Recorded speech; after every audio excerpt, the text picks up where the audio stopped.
사단이로 다 힘을 합하여 이 세상 모든 마귀를 다 쳐서 멸하세.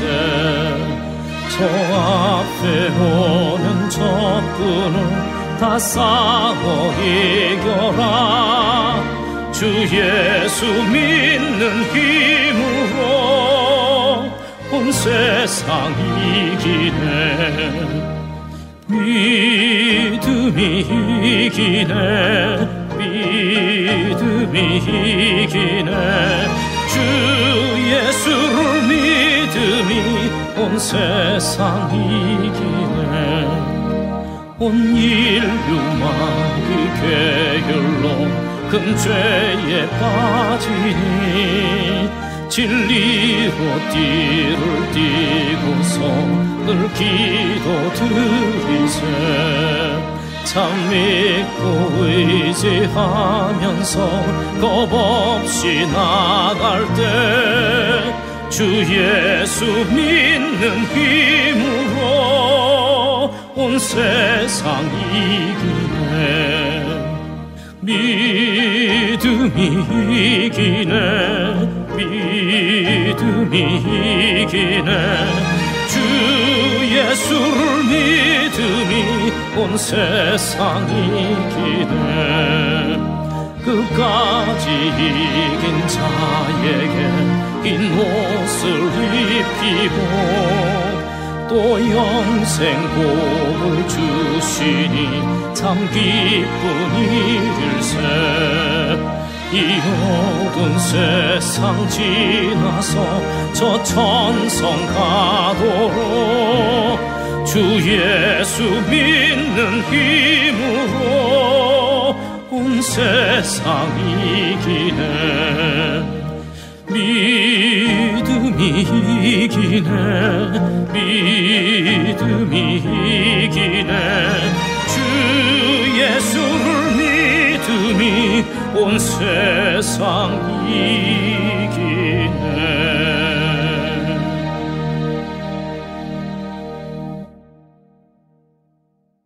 이제 말씀 모시겠습니다. 우리 말씀 오늘 두 군데인데 먼저 말씀 이렇게 두 군데를 안내해드리고 갈라디아서 5장 6절입니다.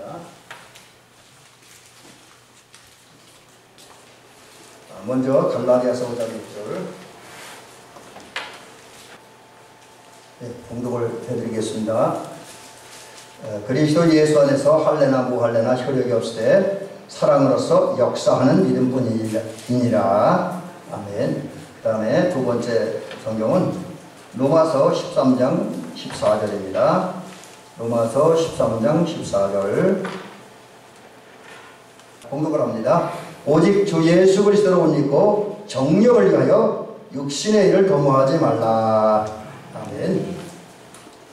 자, 이제 7, 8월에 거쳐서 우리 죄와 구원 시리즈 어제 말씀드렸는데 오늘 이제 대단한 죄와 구원 시리즈 대단한 막을 내리는 시간입니다. 그래서 오늘은 주님이 주신 구원을 지켜라, 주님이 주신 은혜를 지켜라, 뭐 이런 제목으로 하나님의 말씀을 살펴보면서 은혜 받도록 합니다.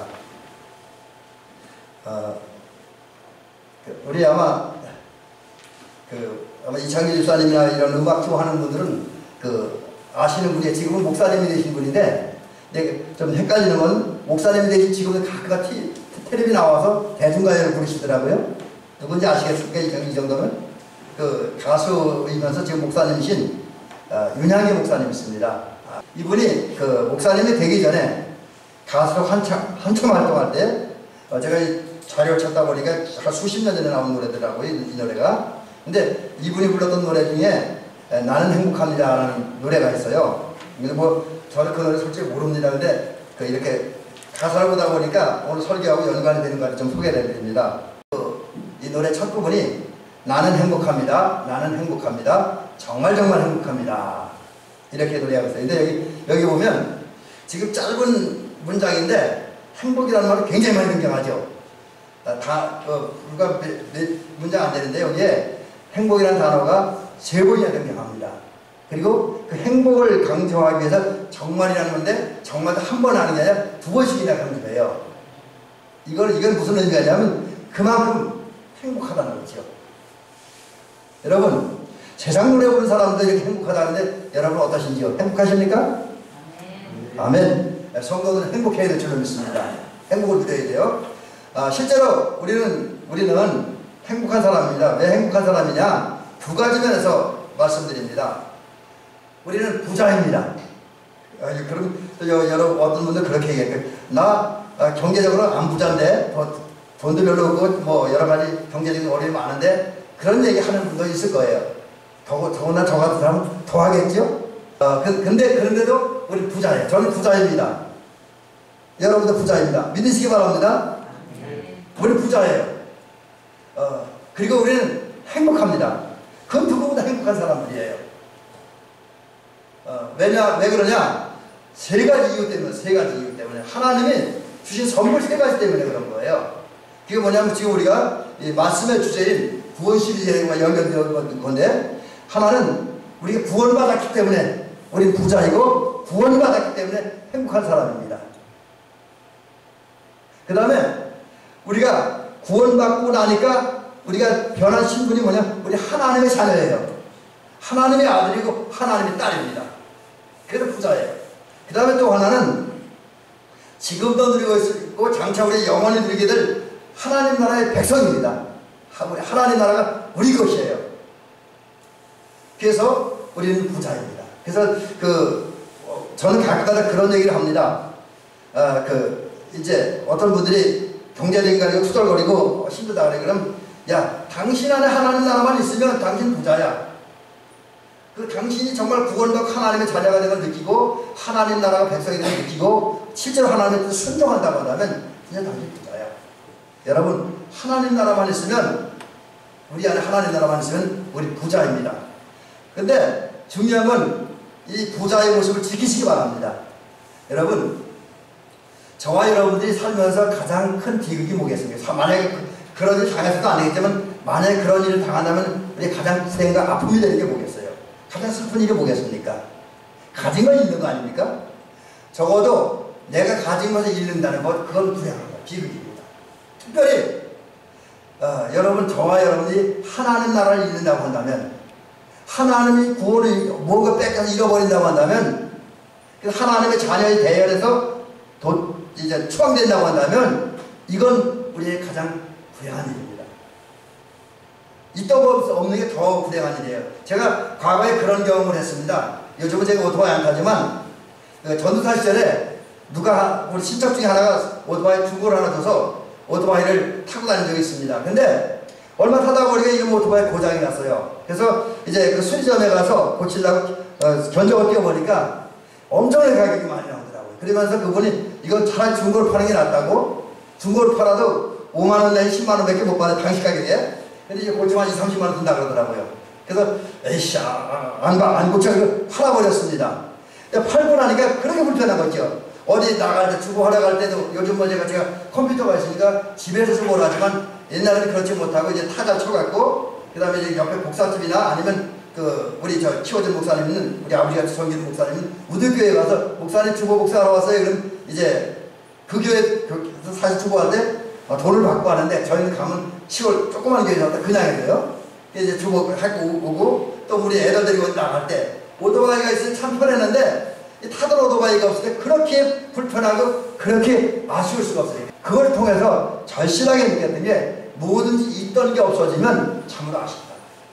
여러분 그런 걸 생각할 때 우리가 조금 전에 말씀드렸지만 우리 부자잖아요. 행복한 사람입니다. 하나님의 나라를 받았기에, 하나님의 자녀에게 구원받았기에. 근데 만약에 우리가 그것을 잃어버린다고 한다면 저와 여러분 가장 불행한 사람이 될 수가 있어요. 그래서 성경에 있는 대로 밖에 나가 슬피 울며 이를 갈미실 거예요. 이를 갈면서 울게 된다는 거죠.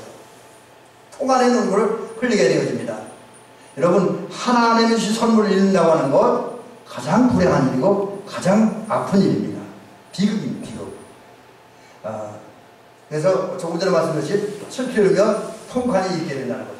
때문에 우리는 어떻게 해야 되냐? 우리는 어떻게 해야 되냐면 하나님이 우리에게 주신 선물들을 지켜야 돼요. 여러분, 하나님이 여러분에게 은혜로 주신 구원을 반드시 지키시기 바랍니다. 이 지킨다는 말은 내 구원에 확신과 감격을 가지고 살아야 된다는 거예요. 구원을 통해서 오는 해방과 자유를 누리면서 소망 가운데 살아야 된다는 얘기죠. 또 하나님께서 우리를 구원하신 다면 우리가 하나님의 자녀가 되는데, 하나님의 자녀의 반열에 서서 하나님을 아바 아버지라 부르면서 살아야 된다는 거지요. 또 우리는 하나님 나라 백성이 되었는데, 짧게 얘기하면 천국 백성인데 이 신분을 지켜야 됩니다. 그래서 저와 여러분들은 이제 빌립보서 2장 12절에서 말씀하시는 것처럼 구원을 이루어가는, 구원을 지키고 그 다음 그 안에서 성장함으로 구원을 이루어가는, 완성하는 우리 성도들이 될 줄 믿습니다. 뿐만 아니라 하나님의 자녀가 돼서 날마다 하나님을 아바 아버지라고 해서 하나님의 교훈 관계를 맺고 하나님의 자녀의 은총을 누리며 살아가는 저와 여러분들이 될 줄로 믿습니다. 또 하늘나라 백성이 되어 주님 뜻에 순종하고 하나님의 의와 평강과 시작을 누리면서 행복하게 살아가는 저와 여러분들이 될 줄로 믿습니다. 그런데 이게 그냥 되는 게 아니에요. 여러분, 우리는 이 하나님의 선물을 지키는데 여기에 목숨을 걸어야 돼요. 우리도 하나님이 주신 이 선물, 구원이라고 하는 이 선물을 지키고, 그래서 하나님의 자녀로서 또 천국 백성으로서 행복을 누리기 위해서 이거 지켜야 돼요. 이 은총을 지켜야 됩니다. 그러기 위해서 목숨을 걸어야 됩니다. 여러분, 주님께서 뭐라고 그러셨냐면, 누가 이 구원을, 결국 완성된 구원을 누리고 하나님의 자녀의 복을 계속 누리고 천국 백성의 복을 계속 누리냐? 끝까지 지키는 자. 그래서 마태복음 24장 13절에 보니까 끝까지 견디는 자는 구원을 얻으리라. 여기서 구원을 얻으리라는 단순히 얻는다는 것보다는 완성한다는 의미로 이해하시기 바랍니다. 완성한다. 정말 하나님 나라 들어가는 그 순간까지, 우리가 이 땅을 떠나서 하나님 나라에 들어가서 하나님 품에 안기는 그 순간까지 믿음을 지키고, 그 믿음으로 말미암아 주어진 구원의 자리에 늘 머물러 있고 구원의 은총을 누리며 행복하게 살고, 또 구원받을 때 하나님의 자녀의 신분을 가지고 하나님 나라 백성의 행복을 누린다면 우리 가장 행복한 사람들이 됩니다. 여러분, 하여튼 이 일에서 목숨 걸어야 돼요. 어떤 자료들을 보니까 제가 이 말씀을 드리려면 여러 가지 글 들어봤는데, 글을 보다 보니 그런 내용들이 있더라고요. 어떤 분야에든지 성공한 사람들은 대충 적당한 분이 없다고 그래요. 다 목숨을 걸었다고 합니다. 정지용 씨는 어떤 일을 하든지 목숨을 걸고 있대요. 그래서 이렇게 기업 현대그룹의 사장 다니는 이런 임원들이 모여서 회의를 하잖아요. 그럼 이제 임원들이 어떤 일을 할 때 그 일 준비하는 것이 마음에 안 들면 그 따위를 되겠어? 목숨 걸어야지. 그렇게 요구했다고 그래요. 근데 이제 거기에 또 차이는 있죠. 진짜 기업의 주인하고 그 기업에 일하는 사람들하고는 느낌이 다르겠죠? 일하는 자세. 근데 이제 정지용 씨는 그렇게 얘기를 많이 했다고 그래요. 그 직원들 보고 목숨 걸어야지. 목숨 걸어야지. 그런 얘기를 했다고 합니다. 이게 중요한 게, 이 전투하는 사람들은 목숨 걸고 싸울 때 승리합니다. 여러분, 성공한 사람들은 목숨을 걸어야 돼요. 그래서 목숨 걸고 싸우는 사람들이 승리한다는 거죠. 또 실제로 목숨 걸고 일을 하고 목숨 걸고 신앙생활하는 것만큼 무서운 게 없어요. 그거는 가장 큰 힘이 없습니다. 여러분, 우리가 목숨 걸고 하나님의 구원을 지키고 하나님 나라의 자녀의 신분을 지키고 천국 백성의 신분을 지키기 위해서 애쓰고 노력할 때 마귀도 벌벌 걸 거예요. 세상도 벌벌 걸 겁니다. 근데 우리 건성건성 대충대충 하면 마귀도 우리 구속해 줄 겁니다. 그래서 우리는 목숨을 걸어야 한다는 것이죠. 목숨 걸고 이제 하나님의 선물들을 지킬 수 있길 주의 이름으로 부탁을 드립니다. 자, 그렇다고 한다면 이제 목숨 걸고 이걸 지키기 위해서 우리가 어떻게 해야 되냐. 크게 두 가지를 말씀드리려고, 그리고 그 세부적인 사항으로 몇 가지 추가해서 말씀드립니다. 첫 번째는 분석을 잘해야 돼요. 아니, 갑자기 구원과 분석과 무슨 상관이 있느냐. 하나님의 자녀의 신분을 지키고 천국 백성의 신분을 지키고 행복을 누리는 것과 분석과 무슨 관계가 있느냐, 이렇게 성도들이 생각할 수도 있습니다. 근데 잘 들어보세요. 우리가 오늘 좀 더 살펴볼 것은 그 마귀의 유혹을 받아서 인간은 왜 타락했는가, 이걸 한번 생각을 해보려고 합니다. 여러분, 분명히 아담과 하와도 그렇고 홍수 이전의 인간들, 홍수 이후의 인간들, 그렇고 현대인들, 우리들도 범죄하고 타락하고 하나님을 모르는 자연이 되는 것은 분명히 사탄의 잘못입니다. 사탄의 책임이 있어요. 왜? 사탄이 뱀을 이용해서 우리를 유혹했고 타락시켰으니까 사탄에게 책임이 있다. 사탄 때문이다. 라고 분명히 이야기할 수는 있습니다. 근데 그렇다고 해서 그게 전부입니까? 사탄의 유혹 때문에 하나님의 상실된 거 맞고 사탄의 유혹 때문에 하나님을 모르는 자연인 건 맞지만 그게 전부냐는 거죠. 우리 책임은 없냐? 여러분 어떻게 생각하세요? 사탄의 유혹했으니까 우리 책임 없어요? 아닙니다. 아닙니다. 여러분 아무리 사탄 때문에 우리가 잘못됐다고 해도 그리고 우리가 전적으로 뺐던 원인과 책임은 내게 있습니다. 사탄이 하나님 우리 유혹하고 핍박하고 공격을 할 수 있습니다. 근데 그건 끝이지 그것들이 우리를 죄짓게 하고 범죄하게 하지 못합니다. 범죄하는 건 나예요. 범죄하는 건 사람입니다. 책임은 죄짓고 하나님의 형상을 잃어버리고 하나님을 모르고 구원을 잃어버린 것은 내 책임이지 누구 책임이 아니라는 거예요.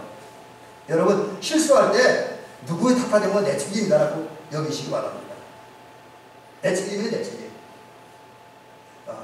그래서 그러면서 보면 우리는 이제 내가 하나님의 구원을 받기 위해서 우리 선조들이 또 지금까지 내가 왜 범죄하고 왜 배고 왜 타락해서 하나님을 모르는 자연이 되어 있는가, 또 오늘 내가 신앙생활하는데 왜 이렇게 내 영이 처져 있고 늘어져 있는가, 이 원인을 한번 점검해보고 분석해 봐야 됩니다. 물론 외부에서 영향이 있고 내 옆에 있는 다른 성도나 아니면 목사님의 문제일 수도 있습니다. 그러나 결정력은 내 거예요.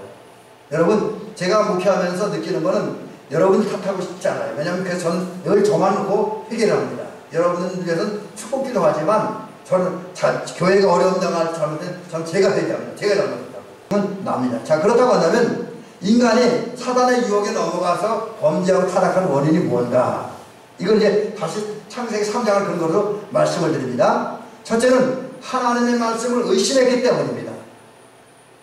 하나님의 말씀을 의심했어요. 여러 가지 면에서. 이 사실 이 하와는 또 아담, 특별히 하와가 먼저 했잖아요. 하와는 사탄이 뱀을 통해 찾아왔을 때 외면하고 멀리하고 그와의 대화를 하지 말았어야 됐습니다.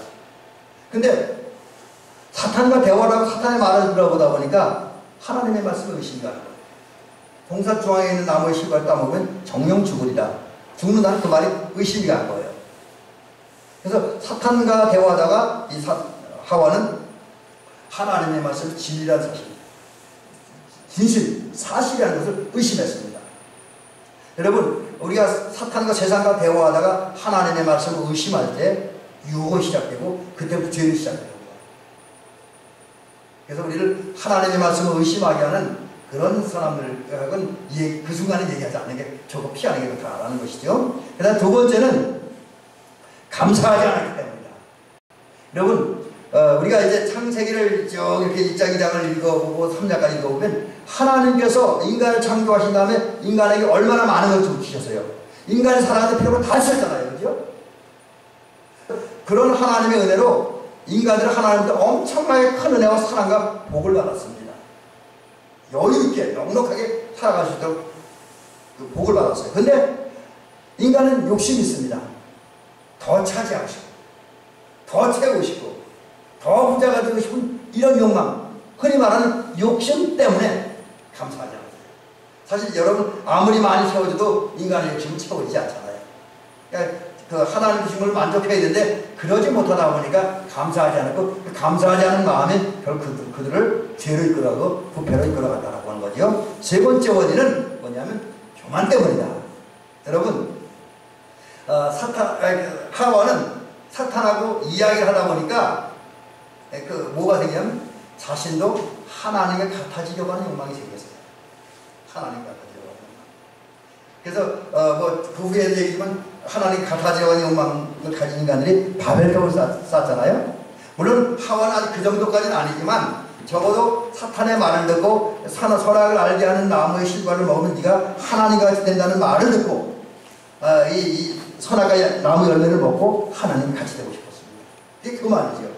하나님과 같이 되려고 하는 그 마음을 품을 때 그게 교만이에요. 그리고 그때부터 죄는 시작이 되어진다고 하는 거죠. 네 번째는 하나님의 말씀에 불순종했기 때문에. 하나님은 분명히 창세기 2장 17절에 보니까 선악을 알게 하는 나무의 열매는 먹지 말라 그렇게 말씀하셨습니다.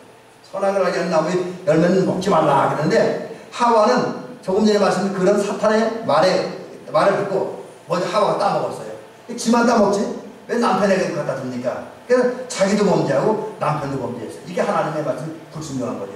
여러분, 저와 여러분들이 어떤 하나님의 말씀인지 불신하고 불순종할 때 그때부터 죄는 시작이 되고 그게 타락으로 부패로 가는, 그리고 멸망으로 가는 원인이 되어진다라고 하는 거죠. 다섯 번째는 호기심 때문에 이 사탄의 이야기를 듣다 보니까 하나님과 같은 죄는 어떻게 될까 하는 그 하나님의 영역 속에 한번 들어가고 싶은, 하나님의 영역을 침범하고 싶은 그런 이제 마음이 들어 거기에 호기심을 갖다 보니까 죄를 범했습니다. 우리가 영적인 부분에 관심을 갖는 건 좋지만 쓸데없는 일에 호기심 갖지 않기 바랍니다. 하나님의 영역을 침범하는 거기에 대한 관심을 갖지 않아야 돼요. 그 다음에 그 사탄의 유혹을 받고 엉뚱한 매력을 느꼈어요.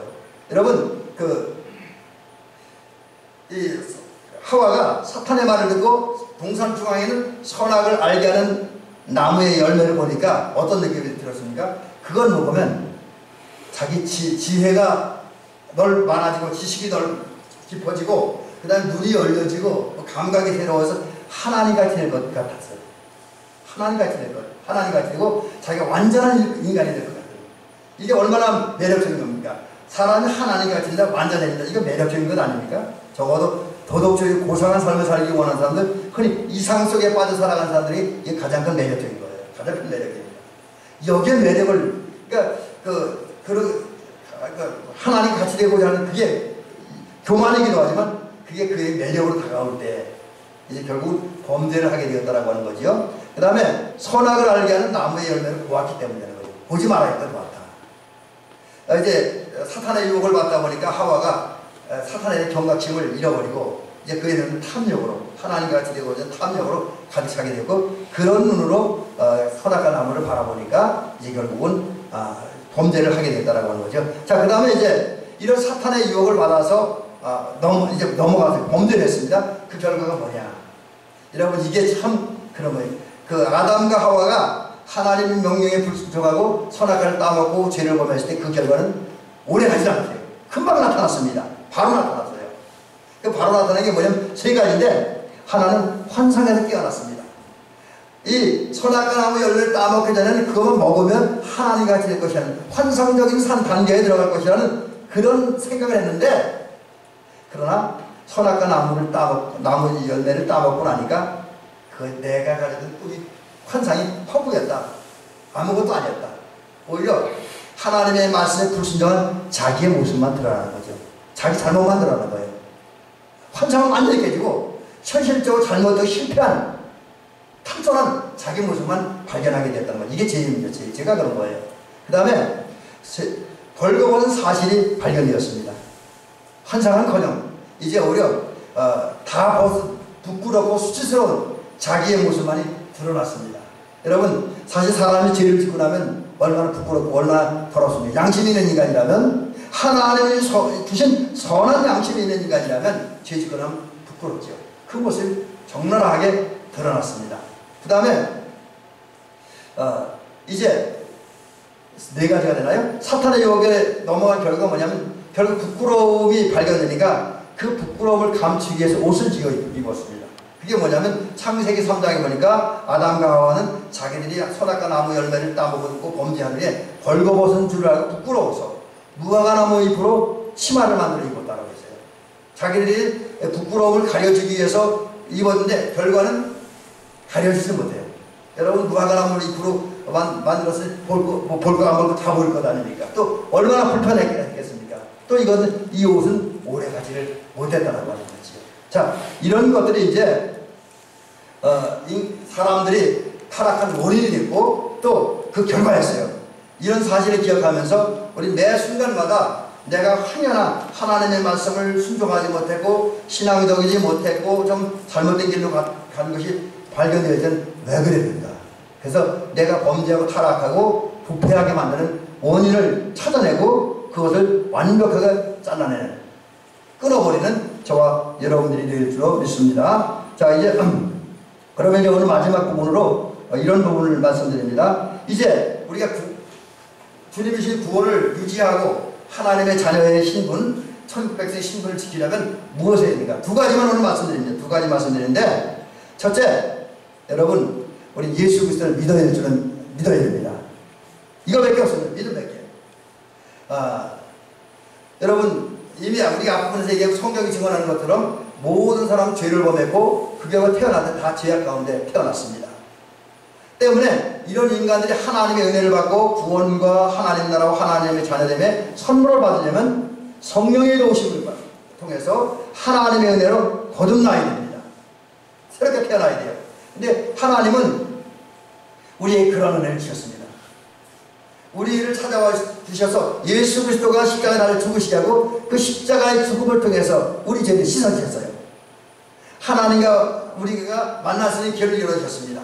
그리고 또 성령을 통해서 회개케 하심으로 회개하고 예수를 믿게 하셨어요. 그리고 그 성령이 역사하신 다음에 그 성령의 역사에 의해서 회개하고 예수 믿는 사람들의 작은 믿음, 성경대로 저자시지 않을 만한 작은 믿음을 보시고 우리 죄를 용서하시고 우리를 의인으로 인정하셨고 또 그 믿음을 가진 우리들을 좀 간식하고 기도하니까 물론 완벽한 건 아직 아니지만 하나님의 사람으로 예수의 사람으로 새롭게 태어난 곧 거듭남의 은혜를 주셨고 그런 다음에 그래도 성령의 인도와 선한 양심과 말씀을 따라 좀 더 다른 사람보다 예수 믿기 전보다 바르고 거룩하게 살아가는 그런 은혜, 그게 성화의 은혜를 주셨습니다. 그 결과 우리에게 구원을 완성하셨어요.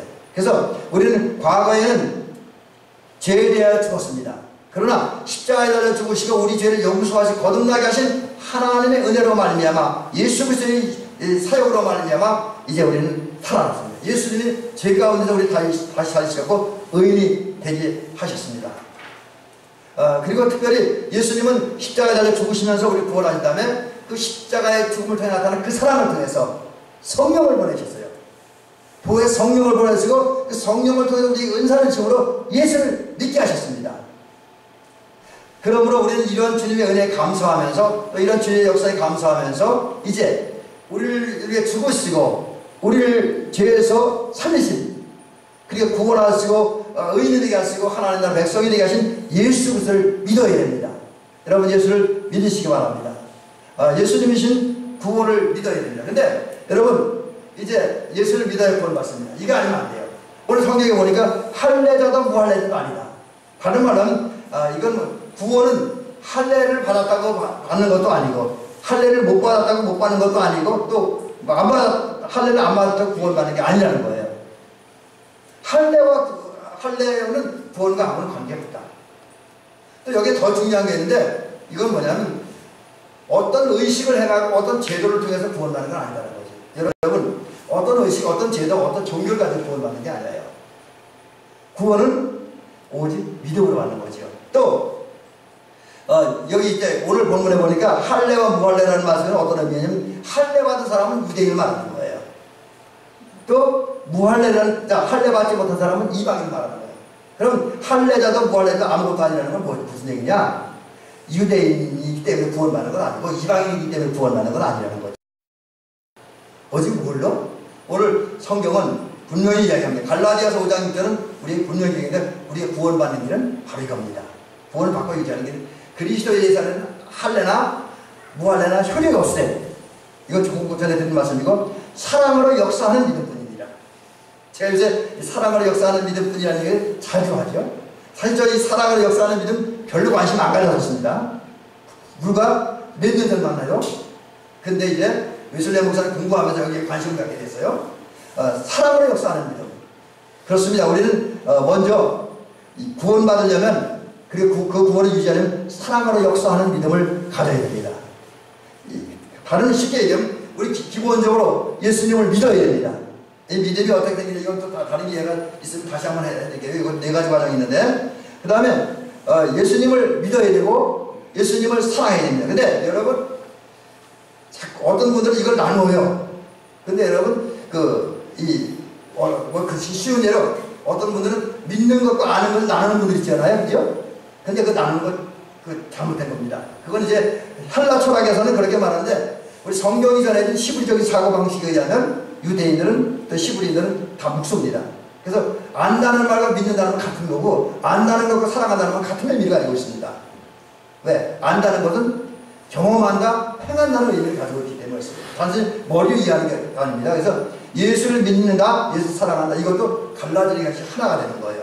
그래서 처음에는 물론 확신하는 것도 시작하겠죠. 그러나 그 믿음이 어느 정도 자라면 그 안에 자연히 예수님을 향한 사랑이 싹트오르게 되고 그것이 커집니다. 그래서 결국 그 웨슬레이 목사님에 의하면 우리 믿음이 가장 성장했을 때 나타나는 최고의 단계는 뭐냐면 하나님을 사랑하는 단계를 나간다는 것이죠. 사랑으로 역사하는 믿음인데, 좀 더 구체적으로 얘기하면 사랑으로 역사하는 믿음을 예수님을 향한 믿음이 사랑으로 나타나고 사랑으로 표현되어야 돼요.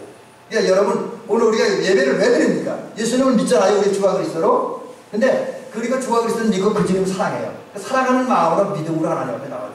예배는, 또 기도는, 우리 하나님에 대한 봉사는 사랑의 믿음의 표현이고, 그 믿음이 사랑으로 나타나는 결과예요. 증거물이라 또 표현이라 이렇게 이야기할 수 있습니다.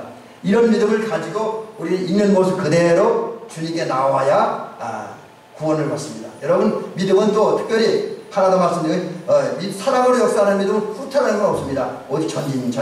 그러므로 우리는 주님 나라를 향해서, 주님을 향해서 계속 전진하고 있는 모습 그대로 주님께 나오는 저와 여러분들이 될 줄 믿습니다.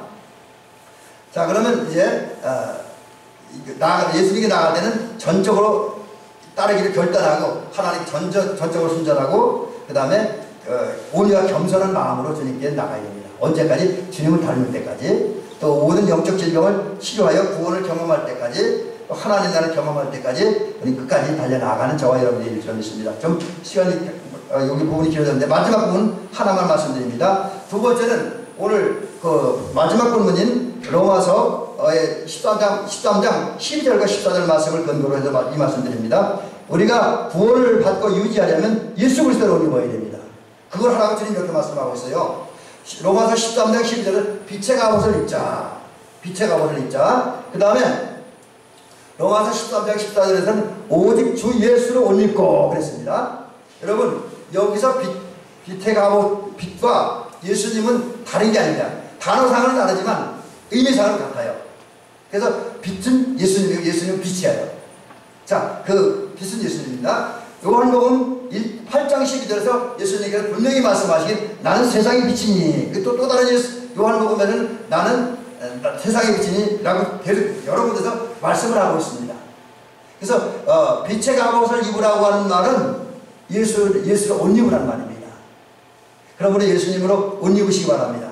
여러분, 예수님으로 옷 입는다는 것은 어떤 의미가 있느냐? 옷은 세 가지 의미를 가지고 있는데 신분을 표시한다 그래요. 신분. 그래서 우리가 예수 옷 입었다는 것은 나는 구원받은 백성입니다. 나는 하나님의 자녀입니다. 나는 하나님의 나라 백성입니다. 어느 교회 지체입니다. 라는 것을 드러내는 표시라는 거죠. 그래서 예수 그리스도로 옷 입을 때 우리가 하나님 나라의 백성이 되고 하나님 나라 자녀, 하나님의 자녀가 되는 거예요. 구원받은 백성이 되고, 그 다음에 옷은 또 두 번째 의미는 뭐냐? 품위를 나타내요. 품위. 그래서 예수님을 옷 입었다라고 하는 것은 내가 예수님을 닮고 예수님을 보면서 내 안에 예수님의 마음과 정신이 가득 차 있다. 그래서 나는 예수님의 마음과 정신을 품고 예수님처럼 살아간다는 사람이라는 것을 증명하는 게 예수를 옷 입었다는 거지.